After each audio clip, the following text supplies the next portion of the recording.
Well, let's just get right into it. Here is U.S. Attorney for the Southern District of New York, Damian Williams.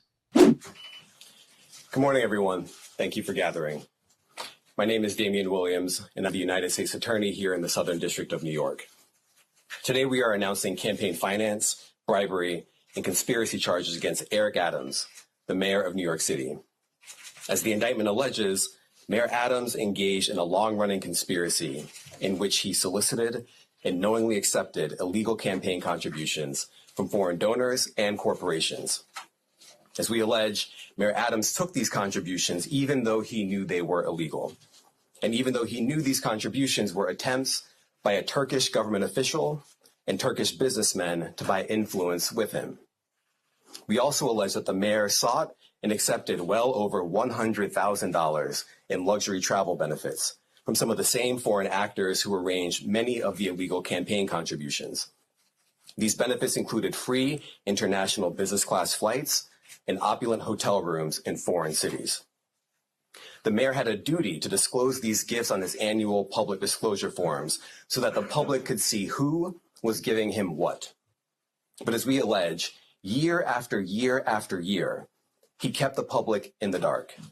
He told the public he received no gifts, even though he was secretly being showered with them.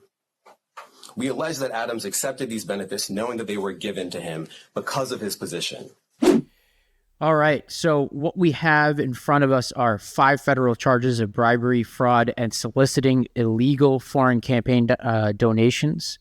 1 charge of bribery, 1 for conspiracy to commit wire fraud, 2 charges related to receiving campaign contributions from foreign nationals, 1 charge of additional wire fraud. And there's a lot going on here. And we'll separate these into 2 different buckets, these charges. One is seeking and accepting improper valuable benefits. So this includes accepting luxury international travel, which included free and discounted airline tickets to Turkey and free meals and hotel rooms while there. This was coming from wealthy foreigners and at least 1 Turkish government official.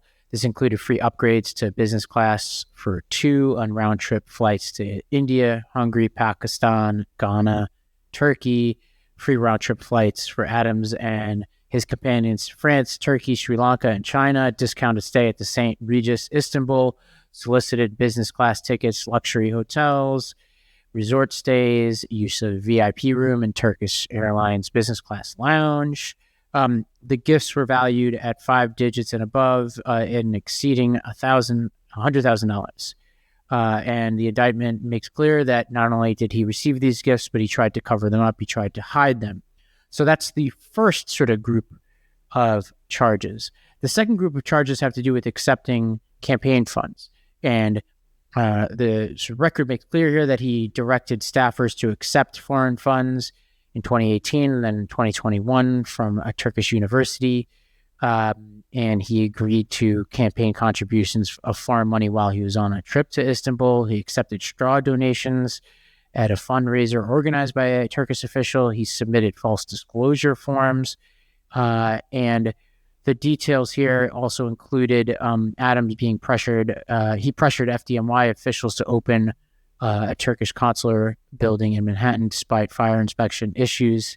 An FDNY official said he was told he'd lose his job if he didn't allow for the building to open.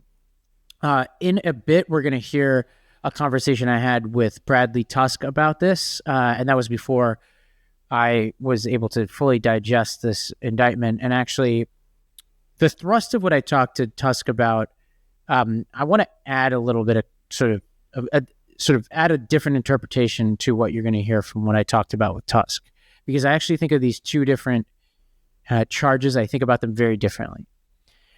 I think on the first group of charges, the seeking and accepting improper valuable benefits, the sort of valence of what I talk about with Tusk, I still believe after looking through all of this. And essentially my feeling is these are fairly weak charges for some of the reasons I get into with Bradley. Like, what's the difference between what Adams was doing and what our Supreme Court members have been doing, right? Where they were accepting even more valuable gifts for much longer without disclosing them and then being forced to disclose them, right? I think for the average person in New York, they're going to have a hard time understanding why that rises to the level of this indictment. And so, although I think it was improper, I wouldn't want my mayor doing it. I think Adams, I thought he should resign before this. I think he should resign now for many reasons. But I think these charges are fairly weak, all things considered. I think the second group of charges, though, I think are way more damaging. The accepting campaign funds. Because what we're talking about here are foreign governments trying to influence our elections. And I actually think that even if it wasn't foreign governments, like the quid pro quo element of this, of like basically bribery, giving money to somebody so that you could pass your fire inspection, that means you're not just unfit for office, but that you're perhaps somebody who is should be incarcerated because you're accepting bribes. And so that's my general feeling here. First group, I think, are going to be easier politically for Adams to spin. And I think understandably, Americans will be confused about what the difference is between what he's doing and what they see other politicians doing. The second group, I think, is going to be more challenging for Adams. These aren't like the home run charges I was expecting, but I think they're enough. And I think in particular, the details of the cover-up are going to really be what kills Adams. Like, for instance, Brianna Suggs who's an aide to Adams, called Mayor Adams 5 times when the feds were at her door in November 2023. And Adams abruptly turned around from D.C., where he was meeting at the White House, came back. He was sort of stymieing the investigation at various points, saying he forgot his password to his phone that was seized and all that. But here's the part that is most damaging. I'm going to read you this whole passage, and then I'm going to give you a sense of why I think this is really important. So this is from the indictment. On June 22nd, 2018, the same day as the fundraising event just described, the Adams staffer and the promoter discussed by text message a possible trip by Adams to Turkey. The promoter stated in part, quote, "Raising funds in Turkey is not legal, but I think I can raise money for your campaign off the record," end quote. The Adams staffer inquired, "How will Adams declare that money here?" End quote. The promoter responded, "He won't declare it, or we'll just make the donation through an American citizen in the U.S., a Turk. I'll give cash to him in Turkey, or I'll send it to an American. He'll make the donation for you," end quote. The Adams staffer replied, "I think he won't get involved in such games. They might cause a big stink later on, but I'll ask anyways." The Adams staffer then asked, "How much do you think would come from you?" The promoter responded, "Max $100,000. The Adams staffer wrote $100K. Do you have a chance to transfer that here? We can't do it while Eric is in Turkey," to which the promoter replied, "Let's think." After this conversation, the Adams staffer asked Adams whether the Adams staffer should pursue the unlawful foreign contributions offered by the promoter, and contrary to the Adams staffer's expectations, Adams directed that staffer to pursue the promoter's illegal scheme. So what does this mean? This means the staffer was like, "I don't actually think the mayor would go along with this illegal scheme, but let me check." They checked, and they're like, "Oh, actually, he will go along with this illegal scheme." This is the most important part of this whole thing. And I'm going to let you hear this sort of conversation I had with Tusk, because I think it's really fun and interesting anyway, because I do think his instincts for politics are really important. And it's also probably good for you to hear an unvarnished take from me and him without complete information. But all I has to say, what I just read is the most important thing going on here, which is there's a quid pro quo, and there is a state of mind element here. Like, we get a sense from this indictment that Eric Adams knew what he was doing. He was directing the people around him to commit crimes. He knew there were crimes. They committed those crimes, and he got the benefit from it. And there's more than one instance of it. And it's not just the travel. The travel, I think, is ancillary to all of this, right? You could spend an upgrade on an airplane and all that. I think the average New Yorker might be like, "Yeah, I want my mayor getting upgraded on Turkish Airlines. Who cares if he's in the business lounge?" Whatever, right? But foreign governments donating in our campaigns and getting favors in return, that's hard to spin. I think Adams should resign. I don't think he will. I think he's going to try to fight this. And actually, Tusk makes some really interesting points in our interview about the timeline of this. the possibility of another Trump administration, the coming election, and all that. So there's a lot going on here. Adams obviously is spinning this. He gave a press conference before Damian Williams released these charges. Let's go to Adams. We are not surprised. We expected this. This is not surprising to us at all. The actions that have unfolded over the last 10 months, the leaks, the commentary, the demonizing, this did not surprise us that we reached this day. And I ask New Yorkers to wait to hear our defense before making any judgments. In about 30 minutes, you're going to hear a story of the case that is in front of us. This story will come from the federal prosecutors. And I ask to wait and hear our side to this narrative. From here, my attorneys will take care of the case so I can take care of the city. My day-to-day will not change. I will continue to do the job for 8.3 million New Yorkers that I was elected to do. And the 300,000 plus employees of our city government will continue to do their jobs, because this is what we do as New Yorkers. It's an insult to the hardworking people of the city that anyone would say that they won't do their jobs while this case proceeds in the background. They are dedicated public servants, and I have been one of them for many years. And they're going to continue to do their job, moving the city forward every day. It's an unfortunate day, and it's a painful day. But inside of all of that, it's a day where we will finally reveal why for 10 months I have gone through this. And I look forward to defending myself and defending the people of this city, as I've done throughout my entire professional career. So, all right, you could see where this is going. Adams is he has for all of his faults, he has a good instinct for New York City populism. And so what he's going to try to do is play the victim right now. He's going to try to say they're coming after me. And there are actually some enablers, I would say, in right-wing media who are trying to help him make this argument. Tomi Lahren reposted a video of Adams decrying the migrant crisis, said, if you're wondering why the system turned on one of its own, sort of implying that this is about immigration. Bill Ackman tweeted, I don't know whether Eric Adams is guilty or innocent. He does, however, deserve the presumption of innocence. I do know that Eric loudly spoke the truth on the migrant problem in New York City and what the consequences would be for New Yorkers in the country. Doing so required bravery, as sharing views publicly as a Democratic mayor did not win him any friends in the party or with the Biden-Harris administration. Having witnessed the weaponization of our country's prosecutorial resources, sadly, I have to say that I am that much more skeptical when indictments are announced against someone whose views are not welcomed by the party in charge. He goes on, I think this is insane. The idea that the Biden administration, Damian Williams, are like sitting around and being like, let me get Eric Adams, who nobody was talking about before this in the presidential election. It wasn't a problem for Harris. It wasn't a problem for anybody else. I was talking about it. I did a 2-part series about this. So when he says nobody in the party was paying attention, I'm a Democrat. I was paying attention to this.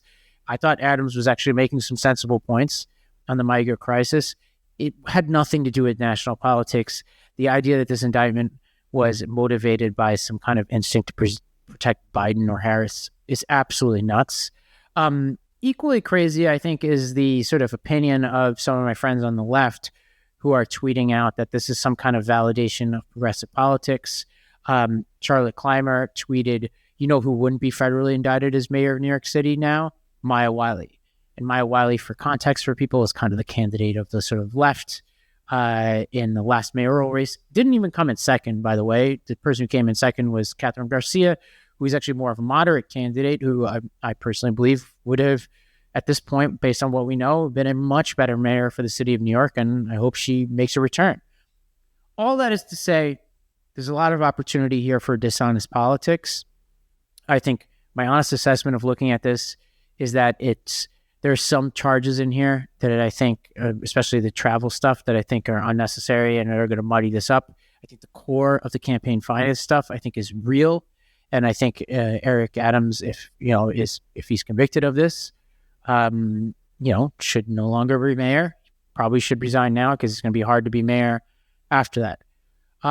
Before we get to Bradley, there has been some good comedy here on the internet. Jack Denton tweeted, "New York City rats are eating tonight," because Adams had been waging war against the rats. The Nick Stellini tweeted, third roommate incoming," with a picture of Diddy and SBF. The New York Times PitchBot tweeted, "Today was the day that Eric Adams truly became mayor." The New York Times Education PitchBot tweeted, "Eric Adams suddenly really into bail reform, restorative justice, prison abolition." We can go through these, but you get the picture. My personal favorite was a retweet of my friend Jeff Colton from Politico, who retweeted a tweet. Everybody's got good Adams stories. He retweeted this picture of himself in a baseball cap saying, "I'm walking into City Hall from one direction while Mayor Adams comes from the other. Before I can get a word in, he says, 'This is New York. We don't wear Boston hats here.'" And Jeff points out he was actually wearing a Brooklyn Dodgers hat. So a lot of comedy here. On a serious note, people are trying to game out what will happen here. The governor has the power to remove the mayor. There also can be a special committee formed of city officials who can push an equivalent of an impeachment to the city council, where they could remove the mayor with 2/3 vote. I'm not sure either of those going to happen. I think actually the city council action is probably more likely than the governor. The most likely scenario here is that Adams rides this out. The election will be in June, and he'll roll the dice with the people of New York. So with that, as promised, I'm going to welcome on Bradley Tusk, who ran one of Michael Bloomberg's campaigns for mayor. He was the lieutenant governor of Illinois. He is a storied political operative who helped Uber expand and has been helping tech companies all over the country. He just wrote a book on mobile voting that we'll link to in the show notes, which is really excellent. He was on our pod last week just talking about that. And we get into it just as all this news was dropping. All right, Bradley, welcome back. I wasn't expecting to have you back on so soon, but here we are, a historic day in New York City. I think I was on last week, but to me, any week I'm on with you is a good week. Well, okay, we're making history here, not in a good way.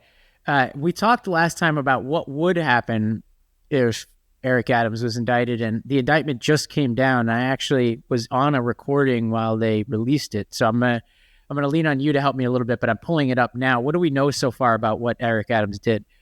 I mean, I read it quickly, kind of like you and everyone else, but it seems to all be focused around his interactions with the Turkish government. It seems like the crimes he committed, according to the indictment, would be he received campaign contributions from Turkish nationals who are not allowed to donate in U.S. elections, but found a way to circumvent the laws, accept those, and they get matching funds in return.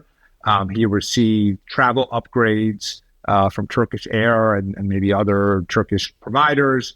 And in return, he helped them get a building permit for their embassy in telling the FDNY to do it. I will say I am very surprised at how weak this is. I don't know what your reaction is. I haven't talked about this yet, but I was assuming that they had him on kickbacks or something really strong and tangible.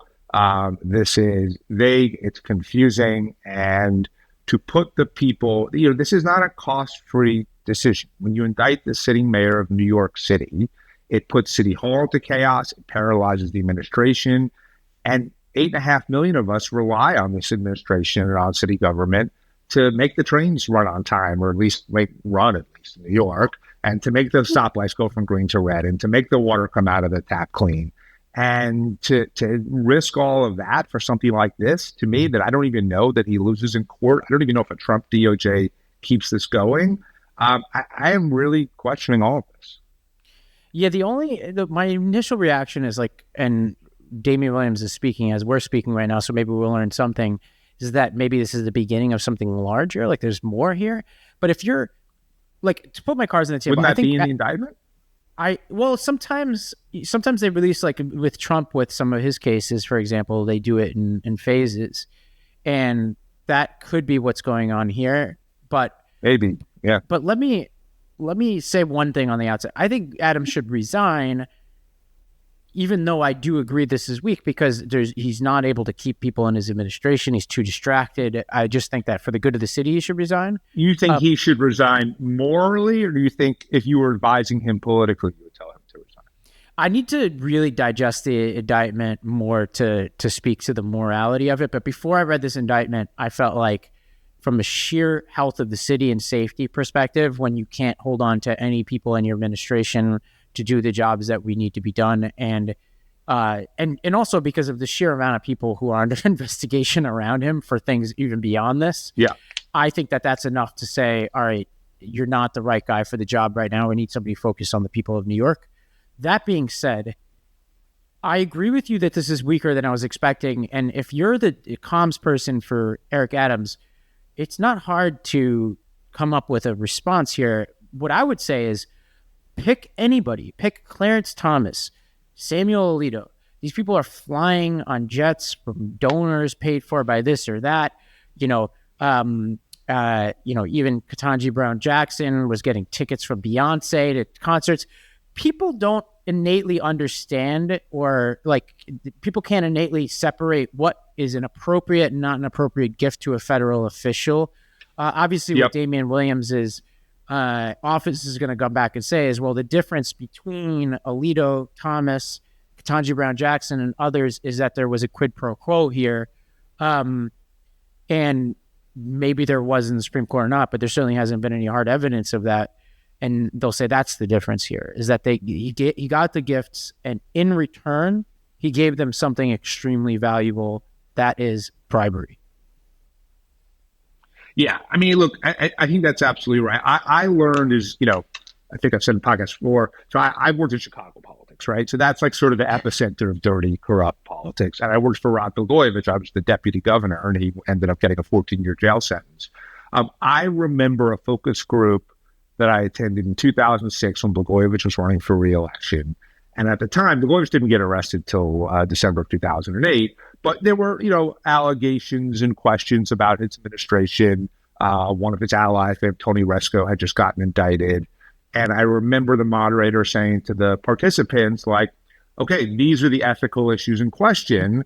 What do you think? And I remember one guy says, well, did he put money in his pocket?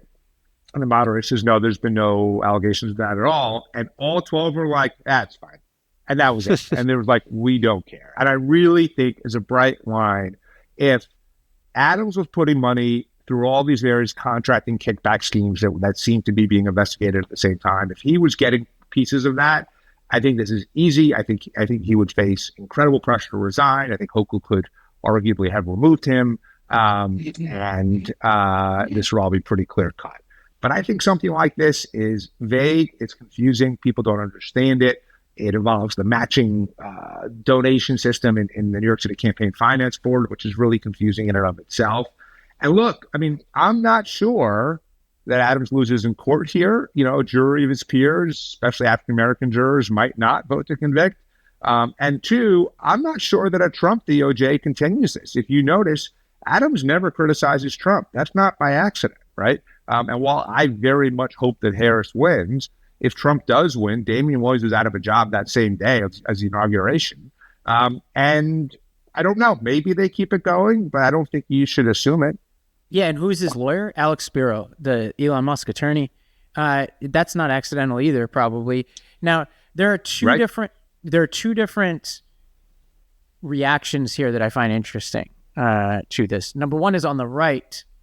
There is this conspiracy theory that Adams is being punished for his immigration stance, which I think is insane. I'm not sure. That's Joe Biden's got enough. One, Joe Biden's got enough to worry about without worrying about how to get Eric Adams. Two, given Biden's mental state, are we sure he even knows who Eric Adams is right now? Yeah, it inflates the importance of Eric Adams, like as if anybody was really worried about Yeah, Eric Adams' critique of this administration on right. immigration. What should The we other, do about Israel, Ukraine, and Eric Adams was mean to us? right, What it's do we do crazy. about that? Right, It's that's quite the ridiculous. worldview. Yeah. The second reaction that I think we should take seriously as New Yorkers is the progressives saying, "I told you so," and I want to deal with this because I do Yeah. think that this is flawed in equal measure. And what they're saying is, "Oh, Maya Wiley wouldn't have done this." And here's my point, and I know you're going to agree with this. They didn't say that, by the way. Yeah, Andrew Yang said that because we ran Andrew Yang's campaign, and the progressives, the only person they hated more than Adams was Yang. And the guy who actually spoke up about all of this was not Maya Wiley or anyone on the far left. It was not Brad Lander when he was running for controller. It was Andrew Yang.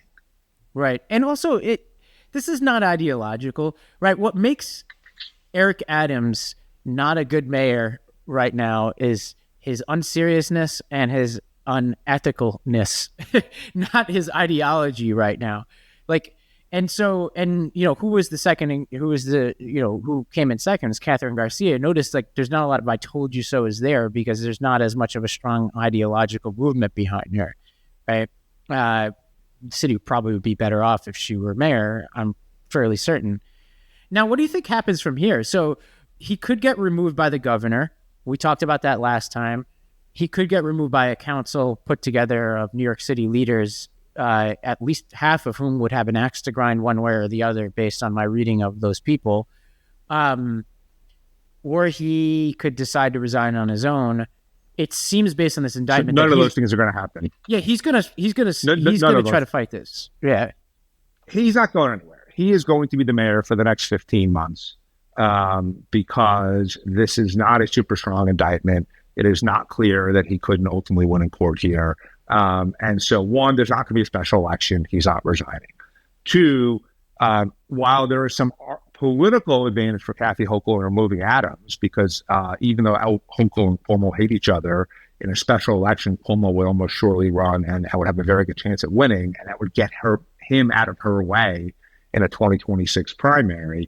Even if she might like to do it, I don't think this is nearly strong enough for her to risk her standing with the Black community to do it. That committee in the charter, or the inability committee, if you think of the 5 members, one's a deputy mayor, they're clearly not voting to remove. One's the mayor's corporation council, I doubt they're voting to remove. And then of the remaining 3, Donovan Richards is the Queensboro president, African-American. I don't know that he would. I think he'd be unlikely to do it.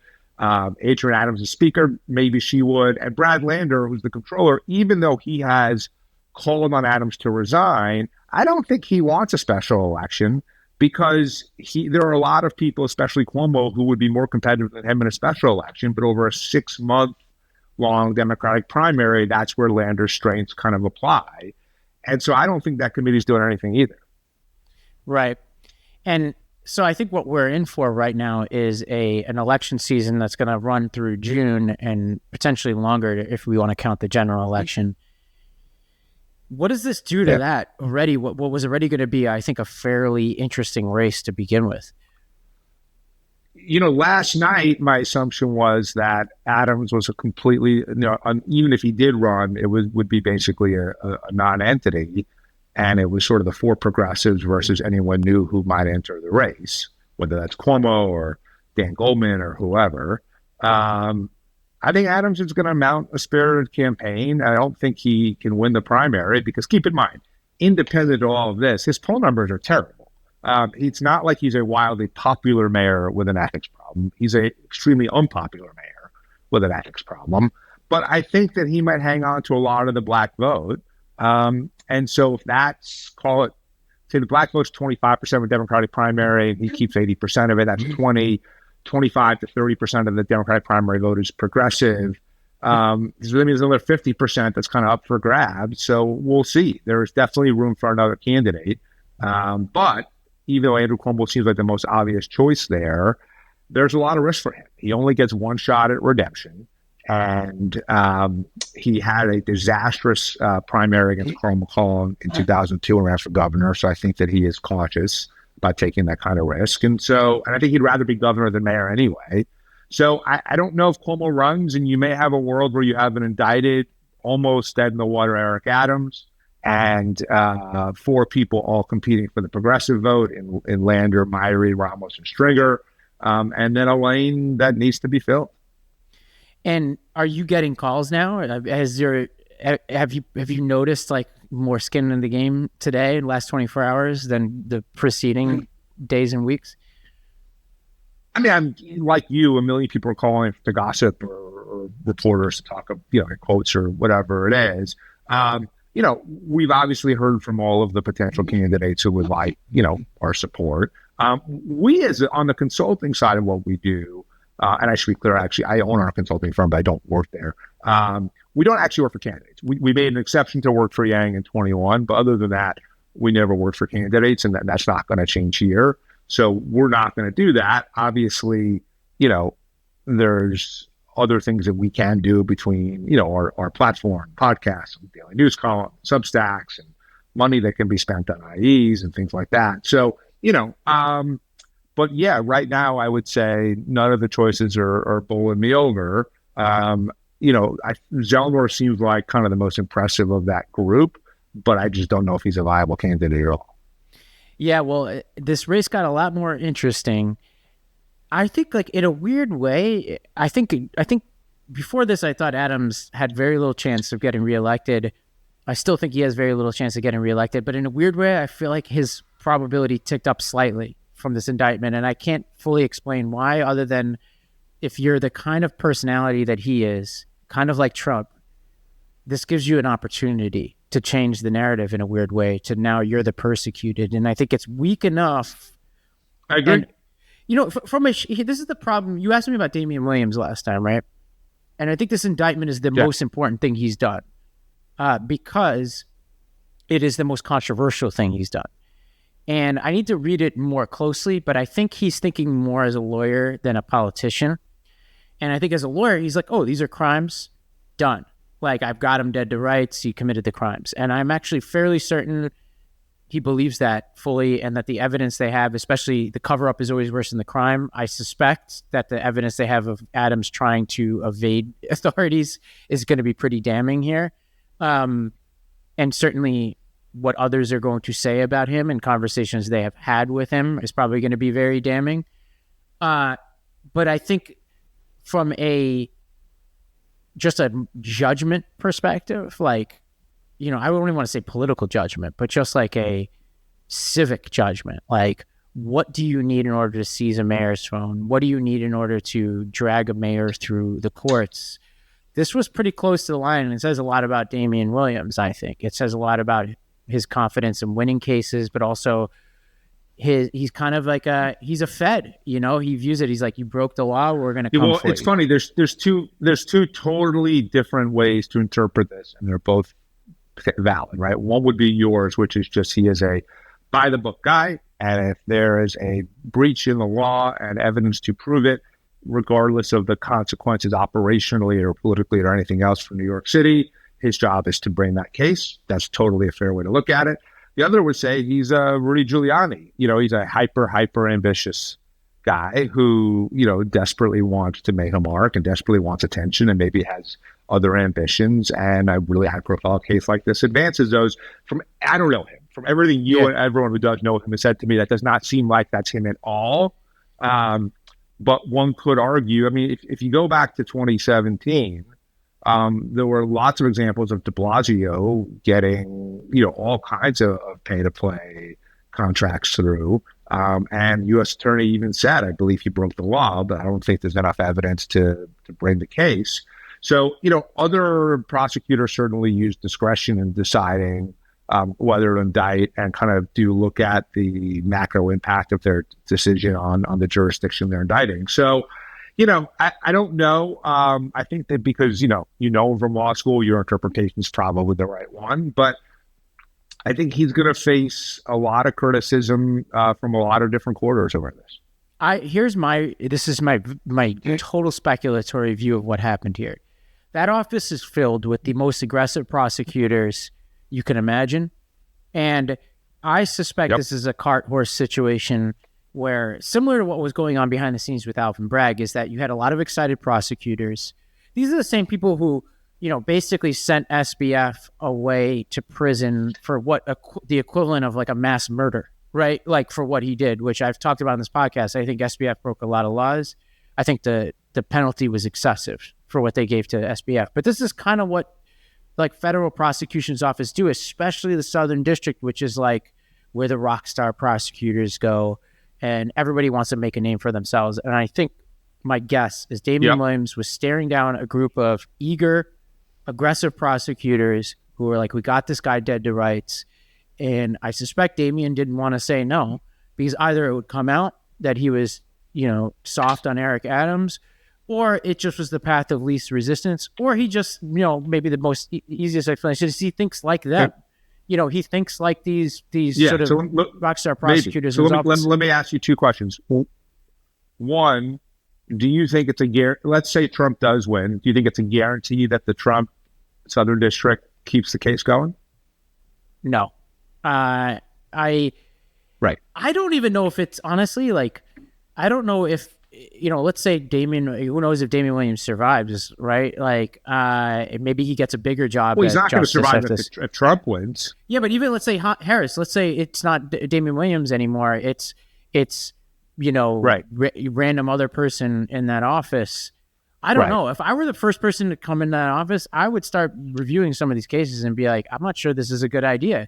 And like, again, I don't know what else they have. Right. And like, it's really possible. If there's more, it's a different story. Yeah. Right. The other corollary would be, how do you think Alvin Bragg feels about his decision to prosecute Trump? I personally, let's say that the conviction does not hold up on appeal. Well, okay, that's different. Right now, I actually think his team and him probably think it was a good idea because there's not all this talk anymore of primarying him, right? Which is why I actually hate that case, because there was clear political incentives for Alvin Bragg to bring that case. And it clearly benefited him politically, which is why I think he should have recused himself. I think he's feeling pretty good about it because he showed all the progressives in Manhattan who were up in arms about him not bringing the case that he was going to do it. And now you're not hearing about an Alvin Bragg primary from the left anymore. If there's going to be a primary against him, it's going to come from the center or right, and it probably won't succeed. So I think he's feeling pretty good. And even if it's turned down on appeal, I would see it. Like, it works out well for him personally, right? But prosecutors who are bringing cases because it is good for their own personal ambitions and political career, and that's the main motivation, it's quite frankly as much of an abuse of power and illegal and unethical behavior as the things that they're prosecuting, right? Yeah. So I'm not sure that's necessarily a good thing for society. I don't know. I mean, I feel like Alvin, when he came into office, if you remember, initially sort of tamped down the Trump investigation, I think, because his instinct was this is not a great case. He didn't believe in it. And then he got all this political pressure, right? And he buckled to it. It had actually no impact on the election itself in any way. And we'll see what the appellate court does with it. So just, sometimes there's a lot of different motivations, I guess, is our point, that might impact the decision to indict. And I think that a lot of this is a lot easier if you had something much more clear cut. This was, when I woke up this morning, not knowing what was in the indictment, if you told me that this is all they had, I would have said this is the weakest possible hand they could play.